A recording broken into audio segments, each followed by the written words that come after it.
मैं हूँ बीना गोइंडी और हमारा आज का आर्टिकल है आका और गुलाम, कोरोना और इंसान। अच्छा इंसान अच्छाई और बुरा इंसान बुराई से दूर नहीं रह सकता।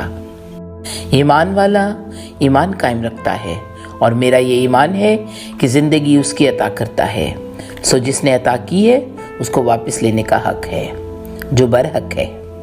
मगर इंसान तो अपने इधर मुख्तसर दौरानिये में कभी मालिक बन बैठता है तो कभी प्रोपगेशन के सबब खालिक के मनसब का हक भी मांगता है, तमाशा लगाता है, हर तरह की मंडियों के भाव बनाता है। जब किसी को अपने से ऊपर सर उठाता देख ले तो कसीउल कलब और कठोर बन जाता है, हत्ता कि अपने हाथ से लगाए पौधों को फलता फूलता ज़ाते बारी के सिवा कोई भी नहीं देख सकता। बनी नौ इंसान से लेकर छोटे छोटे जानदारों में भी कीना परवरी और बुग़्ज़ का जज्बा हसद की शक्ल में उसकी बर्बादी और बदसगाली का आरज़ूमंद होने लगता है। पिछले एक ज़माने से इंसान इस कुर्रे अर्ज़ पर दंदनाता फिर रहा है। अपनी हाकमियत को बरकरार रखने के लिए कवानीन की तरतीब और ताबीर भी अपने वसी तर मफादात, मनफ़ियत और लाभ के लिए ही बनाता है। ज़मीन की हद से पार निकलकर चांद को चांदनी के साथ ज़मीन पर उतारना चाह रहा है। सूरज की तपश में शजरे सायादार और गुलो लाला के बीज बोने का ख्वाहां रहा है। दफातन कुदरत में बिगाड़ से कहीं ज़्यादा हमारे दिलों, जहनों और नीयतों में बदख्वाही के जज्बे परवान चढ़ने लगे, जो एक तरक्की याफ्ता इंसान के दूसरे इंसान के लिए थे। इसकी कुव्वत के घमंड ने दुनिया को अंधा करते करते खुद इसे ही नाबीना कर दिया। भागते दौड़ते उड़ते जदीद इंसान के पास पल भर की फुर्सत नहीं थी कि रुक कर कुछ अपने गिर्द देखता कि उसकी तरक्की इनफरादी नहीं बल्कि पूरे माहौल यानी एनवायरनमेंट की तरक्की हो रही है। बल्फाज़े दीगर तरक्की की महफिल सिर्फ इसी के इकोलॉजिकल सिस्टम को नहीं गरमा रही थी, वो तो बाकी मादा में भी तब्दीलियां यानी म्यूटेशंस ला रही हैं। तभी तो खुदा से भी न डरने वाला इंसान आज एक यकखुल्वी वायरस से डर रहा है। ये कोरोना कोविड-19 जो हम तक 2020 में पहुंचा, मगर चीन और ईरान में 2019 में हमलावर हो चुका था। ये नातवा यकखलवी वायरस जिसका अपना खुराक बनाने का निज़ाम भी नहीं है, जिसमें डीएनए भी नहीं है, मैसेंजर आरएनए ही है, इसमें साइटोप्लाज्म भी नहीं है, बस ये तो एक जरसूमा है जो अपनी खुराक भी किसी दूसरे जानदार के अंदर जाकर बनाता है। इसकी ज़िंदगी की बका का इन्हसार अपने मेज़बान यानी होस्ट पर हमला करके इस जानदार को अपना गुलाम स्लेव बनाकर होस्ट स्लेव रिलेशनशिप बना लेता है। अब इस जानदार के अंदर हमला आवर यानी नए मालिक का हुक्म चलने लगता है, हत्ता कि वो गुलाम जानदार के अंदर अपनी खुराक की फैक्ट्रियां लगा लेता है और यूं मेज़बान यानी होस्ट के जिस्म के अंदर इस हमला आवर वायरस का मुकम्मल कब्जा हो जाता है। चंद ही दिनों में गुलाम जानदार बशमूल इंसान जिसमें कुव्वत मुदाफ़त में कमी होने के बायस इस हमलावर के खिलाफ लड़ने की कुव्वत ख़त्म होने लगती है। इस तरह कोरोना वायरस इंसान के निज़ाम तनफ़्फ़ुस से लेकर जिस्म के हर हिस्से में अपनी कॉलोनियाँ बनाकर गुलाम यानी इंसान की बर्बादी यानी मौत का बायस बन जाता है। बात सिर्फ यहाँ तक ख़त्म नहीं होती, हर गुलाम यानी वायरस के हमले की जद में आने वाला इंसान दूसरे अपने गिर्द के इंसानों जो तोहफा यानी कोरोना वायरस की वबा किसी भी ताल्लुक से यानी कॉन्टेक्ट से बासानी मुंतकिल करता है, जिसमें मुंह, नाक, आँखों हत्ता कि चंद सूरतों में जिल्द की झिल्लियों से भी अपने मेज़बान के अंदर दाखिल हो सकता है। कोरोना वायरस 19 हवा में 3 घंटों तक काबिल अमल यानी वायबल होता है, जबकि जबकि गत्ते के बोर्ड पर 4 घंटे, शीशे की सतह पर 9 दिन, प्लास्टिक और स्टील की सतह पर 3 दिन तक रहता है।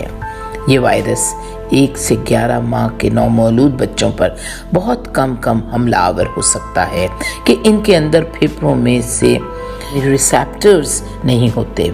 इसके मद्दे मुकाबिल 1 साल से लेकर 12 साल और फिर 50 बरस से ऊपर की तमाम उम्रों में कुव्वत मुदाफ़त के कम होने की वजह से ये वायरस हमलावर होकर जिस्म में रेप्लिकेशन यानी अफसाइश की तेज़ रफ्तारी से बढ़ता हुआ 14 दिन में आका और गुलाम की इस जंग की अलामात भी जाहिर करना शुरू कर देता है, जिसमें हमले की सूरत में मरीज को खांसी, बुखार, नज़ला और जिस्म में दर्द होता है और बिलाखिर सांस लेने में भी दुश्वारी होती है, क्योंकि कोरोना वायरस सांस की नाली में ही अपनी कॉलोनियों के हेडक्वार्टर बनाता है और यूं वो फेफड़ों को अंदर ही अंदर से नाकारा बनाकर निज़ाम तनफ़ुस को तबाह व बर्बाद करके और इसके अलावा फिर पूरे जिस्म में अपनी कॉलोनियाँ बनाने में कामयाब हो जाता है।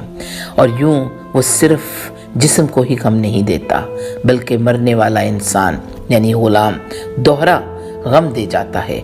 अव्वल तो अजीज़ों से जुदाई का गम और दूसरे गमज़दा इमानत की लाश का बोझ, जिसको हर सूरत जल्द अज जल्द सुपुर्द खाक या सुपुर्द नार करना अशद ज़रूरी हो जाता है। वो इसलिए कि इस जिस्म में परवरिश पाने वाला आका कोरोना वायरस कोविड-19 ने अपनी जंग जीत ली थी। 1793 J.H. पॉल ने फिलाडेल्फिया की वबा यानी येलो फीवर पर एक novel bring out your dead लिखा, जिसमें मरने वाला वबा की मौत से पहले अपनों की जुदाई और बेरहमी के गम से मर जाता है। गोया दोहरी मौत का गम भी वबाओं के मौसमों में नसीब बनते हैं। आज 22 मार्च है और मौसम बहार है, मगर आज का तरक्की याफ्ता इंसान एहसास महरूमी और खौफ व हज़न के बाद बिल्कुल एक नए मुकाम पर खड़ा है, जहां पर गम के लामतनाही सिलसिले उसे नजर आ रहे हैं। वो बेबस है, वो इन हमला आवरों को इंसानी रवैयों से ही ट्रीट कर रहा है। वो खुली आंख यानी नेकेड आईज से नजर आने वाले अजीमुल जिस्सा को ताकत मानने का आदी रहा है, मगर वो भूल जाता है कि कुदरत में पाए जाने वाले जर्रे जर्रे को हिसाब देना है। अपने अपने मदार में रहकर अमल की चक्की को क्लॉकवाइज चलाना है। ज़ाते मुतलक ने ये सब अपनी सफ़ात तजल्ली के वास्ते बनाया है। जैसे रोशनी को देखने के लिए सूरज के साथ साथ बसारत चाहिए, मगर इंसान तो बसारत के बलबूते पर रोशनी को नीचा दिखाने लगा था। क्यों हर मर्तबा भूल जाते हैं कि ये कायनात एक मुकम्मल तवाज़ुन के साथ अपने अपने दायरा कार में रहते हुए अपनी बका के साथ साथ अपने गिर्द पाए जाने वाली कुदरत की बका में दखल अंदाजी ना करे, वरना ये कुदरत जो आजकल कोरोना वायरस की 19 की शक्ल में तरक्की याफ्ता है, नस्ल इंसानी की तबाही का बायस बनी है और किसी भी मिसाइल और मौलिक हथियार से ज्यादा ताकतवर साबित हो रही है। हर जी शऊर के जहन में बेशुमार सवाल उठ रहे हैं, आखिर इस म्यूटेंट वायरस को बनाने और सारी दुनिया में यकसा अंदाज में फैलाने वाला कौन है? जवाब के लिए हर मर्तबा हर इंसान अपना दुश्मन इंसान ही को समझता है, क्योंकि वो अपने से ज्यादा अक्ल दानिश और ताकतवर किसी दूसरी मखलूक को समझते ही नहीं। एक लम्हे को मान लें कि ये बायोलॉजिकल वॉर है का आगाज है और ये दुनिया पर बालादस्त ताकतों का ही एक अमल है। हम ये भी मान लें कि किसी नई उभरती सुपर पावर को रोकने की तावील है या नई सियासी और समाजी तहजीबों की करवट है, या हर किसी सूरत में इस इब्तिलाई नागहानी में सिर्फ और सिर्फ बनी नौ इंसान ही परेशान नजर आ रहा है। बागों में बहार है, जंगलों में आलम हैवानात है, आसमानों पर चरिंद परिंद लंबी परवाजों पर हैं और समंदरों में आबे हयात मौज मस्ती से कारोबार हयात में मस्त है, मगर बेकस इंसान तो किसी से क्या अपने आप से भी खौफज़दा है। अमीर और गरीब सबको इस आका ने गुलाम बनाने के इम्कानात भी यकसान दिए हुए हैं।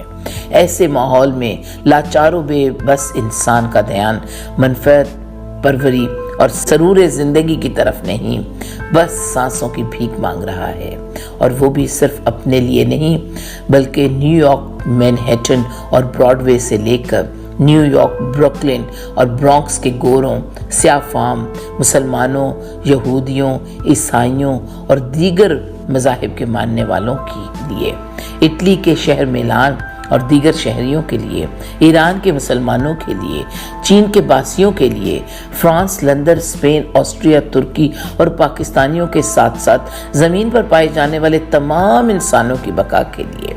زندگی دیپک راگ گانے پر مصر ہے، مگر اس سیارے پر تو لطف و سرور و بہار کا مزہ انسانی بقا سے ہی قائم ہے۔ زندگی سے اگر زندگی ملے تو افزائش بہار ہے، مگر اب تو زندگی موت بانٹتی نظر آ رہی ہے، زندگی اندیشہ ضیاع کا پیام بانٹ رہی ہے۔ ارے ارے رکو، ارے رکو رکو، ابھی وہ ایک انسان جسے آدم نے جنا تھا وہ تو بھی زندہ ہے، وہ ایک ہے مگر اپنے اندر جھانک کر دیکھ رہا ہے، تو اس کو اپنے اندر ہی بے شمار نوری وجود نظر آ رہے ہیں جو ترانے فضیلت، ترانے فوقیت اور ترانے سبقت نہیں بلکہ ترانے خیر گا رہے ہیں۔ تب ہی تو روشنی اندھیرے میں چپ ساتھ کر کھڑی دوسروں کو روشن کر رہی ہے، اور عبادت گزار سجدہ کرنے والے زمین پر خدا کو نہیں بلا رہے بلکہ وہ خود اپنے آپ کو مٹا کر اس تک پہنچ رہے ہیں۔ ہر طرف شور مچا ہے کہ جان سے ہاتھ دھونے سے پہلے صابن اور پانی سے ہاتھ دھوئیں، تو دشمن سے بچنا ہے تو ہمارا اندر بھی دھلا اور شفاف ہونا چاہیے۔ بس احساس پروگرام ہو یا احساس دل میں ہو، آقا غلام اور غلام آقا بن جاتا ہے۔ شکریہ۔